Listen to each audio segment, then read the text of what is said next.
1960, 2020, 60 ans. La République du Sénégal, 60 ans d'indépendance en 360 degrés sur ITV.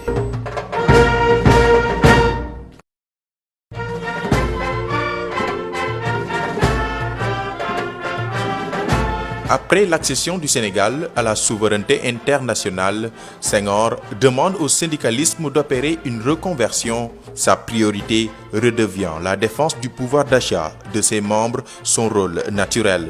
La naissance du syndicalisme remonte à la période coloniale. A vu le jour de manière structurée avec bien sûr l'arrivée donc des colonialistes. Il y a eu des Sénégalais qui très tôt se sont organisés. À partir de 1980, le champ social est marqué par le syndicalisme dit responsable ou de participation. Cette mouvance est incarnée par la plus grande centrale des travailleurs du pays, la CNTS, avec à sa tête Madja Diop. Les syndicats ont eu des rôles très importants pour ce qui est des relations entre le mouvement social et l'État, avec aussi des partis politiques, avec d'autres associations comme les ONG. Et tout ça montre la complexité du phénomène social. Et les syndicats également ont joué un rôle très important en matière de diplomatie. Parce que ces syndicats ont des relations au plan international et ont eu à intervenir. Donc, la liste des actions que mènent les syndicats, cette liste est très longue. Ce qui va aboutir à l'accomplissement d'actions sociales et même diplomatiques du mouvement social sénégalais. Ont été des fois des rapports conflictuels, des fois également des rapports d'entente. Il y a eu des moments où on parlait même de participation responsable.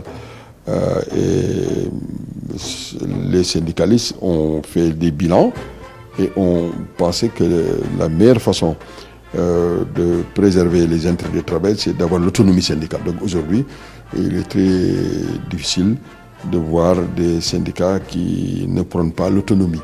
Donc cette voie autonome doit être préservée et bien entendu tenir compte des contextes. À son arrivée au pouvoir, Abdou Diouf se lance dans un mouvement d'élargissement de la liberté syndicale en même temps que les partis politiques qui prolifèrent rapidement.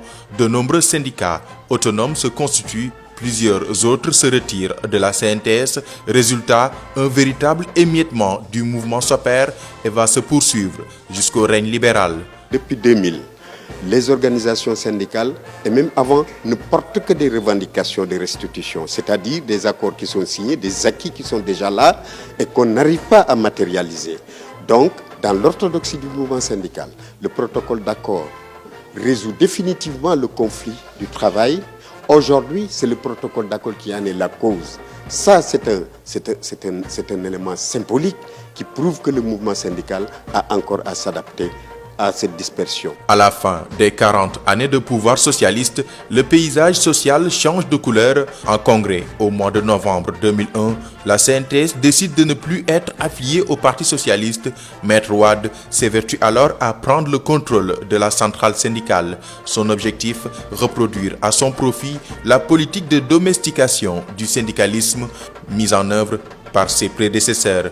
Le résultat est d'une part la cassure de la CNTS lors du congrès de 2001 et d'autre part la création de la CNTS FC en janvier 2002.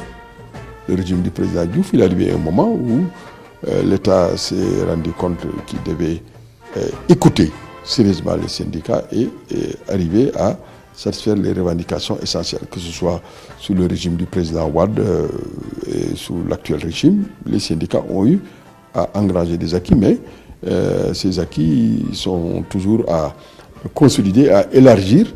Et il y a de nouvelles revendications, il faut en tenir compte et un État doit pouvoir anticiper. Aujourd'hui, il y a un comité national pour le dialogue social. Ce comité doit faciliter ces relations. Mais le plus important, c'est de respecter les engagements souscrits. Et le plus important, à mon avis, le défi aussi, c'est la transparence. Qu'il y ait des élections de représentativité régulièrement et surtout avec des fichiers fiables. Il y a lieu alors de réadapter nos stratégies, nos luttes, aussi nos formes d'organisation à ce contexte de mondialisation qui pose une grande interrogation sur l'avenir du travail. De l'indépendance à nos jours, le syndicalisme a toujours joué un grand rôle dans la vie politique et sociale sénégalaise.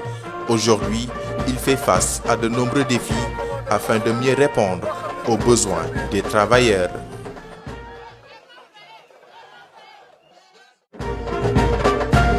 « 1960-2020, 60 ans. La République du Sénégal, 60 ans d'indépendance en 360 degrés sur ITV.